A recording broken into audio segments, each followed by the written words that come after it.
Okay, after a glorious 19-year career that started as a young boy who played in Sikandrabad earlier, moved to Delhi and then played local level football to the Indian team, to even playing on foreign shores, he's finally, hung up his boots. The highest goal scorer ever for India with 94 goals. Joining us is Sunil Chhetri. Sunil, thank you so much for speaking to India today. And the first question that I want to really ask you is that it's been a week since you've retired.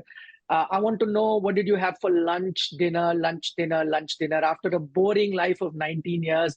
Did the cuisine change or not? Yeah, some of the meals were more for the taste and not for the health.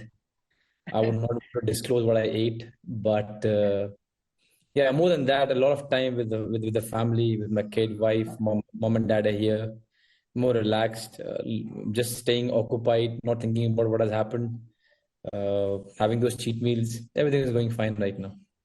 One thing I always wanted to ask you, that whenever anybody talks about Sunil Chhetri, whenever there's a profile made or an interview starts, as I did today, mention those 94 goals, the highest or the third highest in active players. We journalists often use this stat data.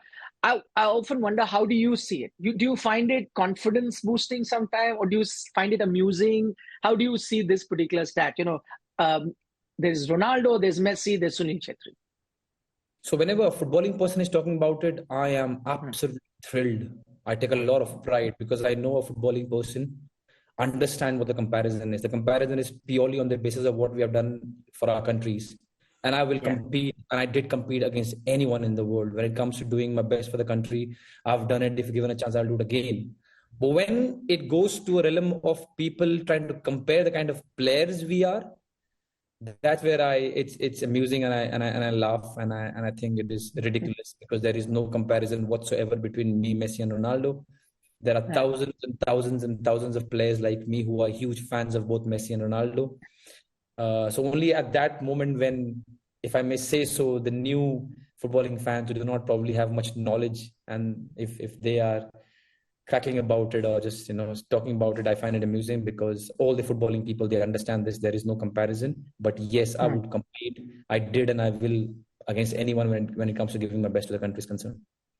Okay, you're talking about people who follow football. So, the day you announced your retirement, we did a podcast with a few football journalists who've been following football for a long time. And the one question that came across was, is Sunil the greatest footballer to play for India? And everyone had a different opinion. And I'd pick Sunil as the greatest ever, having seen many other footballers before you, in a Baichung and an I.M. Vijayan, in a Mahesh Kawli, all of that. And I had my reasons. So I'm not going to dwell into those reasons. But do you ever think about that the legacy you're leaving behind, people talking about greatest ever to play for India? No, because it's not true. Because I'm not trying to be humble. Okay, let me say this. Forget me. Let's suppose we're talking about an I.M. Vijayan and PK Banerjee, for example. Okay, you can't compare, because the eras were different, the circumstances were different, what they did was different, who they did against was different. It's difficult to compare. I'm keeping myself away from a vantage point. It is very difficult. I would never compare myself with anyone, because I have so much respect for them. Now, what my legacy should be, and I hope it is, I worked tremendously hard, and I just hope every player now in the dressing room, I know they know it, and they try to emulate it, and they get inspired by me. I just hope whoever talks about me in terms of legacy, they do understand that you really got to work hard, especially when you get a chance to play for a country. It's not a joke. You have the power to make 1.5 billion people happy. Do not take it for granted. The least you can do is just go out and give whatever you have. Do not take an inch of complacency. Just go out and just give your best. And I think that should be my legacy. I hope that is my legacy, that here there was someone who really worked hard.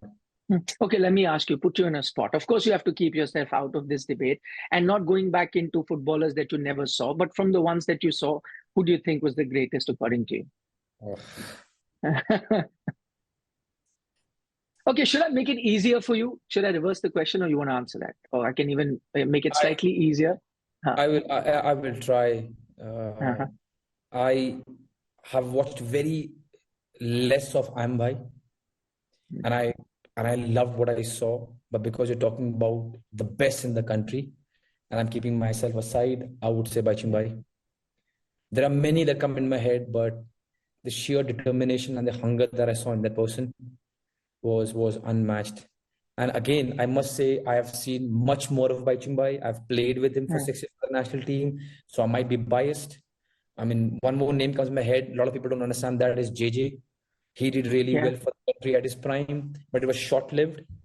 Yeah, I think if I have to name one guy, and there are so many who are going to get annoyed, but yes, Baichung Bhai had that impact on me, and yeah.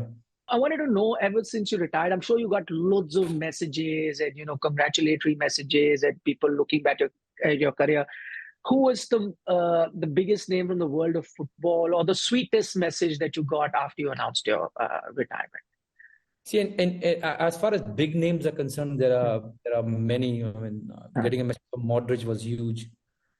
Getting a message from the FIFA boss was good. Virat messaging was huge, but I'm throwing names because people like hearing names. But I like to hear it. yeah, one of the sweetest messages that really made me choke was, I don't know the guy's name, and he made a video as to why I shouldn't retire. And he started his journey with me. He started watching football with me. I'm so sorry I forgot his name. And 3 days he made me cry in the bathroom because it just choked me. He talked about how he has grown with my career. He talked about ups and downs. He talked about growing up in football with me, and it was unbelievable. Then, at those times you realize what a beautiful life you had. Because, I'll tell you something, when you go to the airport, when you go outside, when people talk about when they want autographs, photographs, after some time you get used to it. It's just like routine. Okay, you have to go there, you give as much autographs as possible, you move on, you don't think about it. But after a time, the kind of fan mail and messages I got, they were overwhelming. It was unbelievable, the kind of love that. And that's why I said that there aren't many sports people in my country, who have got more love. I'm so fortunate. And those videos really made me choked before 6, because they were unbelievably good. And I just wish them all the very best in whatever they're doing in their life. One, I want to know, and I remember covering it very closely. It was the time that the QPR, call came. And it wasn't because of you. It was where India were ranked in the FIFA ranking at that time. You could not make that switch. Do you think life would have turned out differently at that time? You'd been eligible. So, had India been in that situation within the FIFA ranking and you could get a work permit, things would have been different in your career? See, at that time, I thought like that. I had the regret for a short period of time, but I moved on. It didn't bother me. I didn't think about what would have happened. But I can tell you one thing that always stays with me is I was 26 when I went to Sporting Lisbon. I had a 4-year-long deal. But in 1 year, I came back because I didn't get enough chances. I wouldn't say regret. It's a very big word because I have an amazing life. But I wish I had gone to Sporting when I was 16. I wish I had those 4 years to burn. I wish, because when 26, I was at Sporting B, it was itching me that I wasn't playing every week. I only played 5 games at 2 coming from the bench. It wasn't enough for my morale, and I made the switch back to India. If I had gone to Sporting Lisbon when I was 16, playing with Sporting B, the likes of Eric Dyer, Bruma, and all those superstars, I would have stayed there for 4 years. And then I don't know what would have happened. Still, probably the life that I've got is outstanding.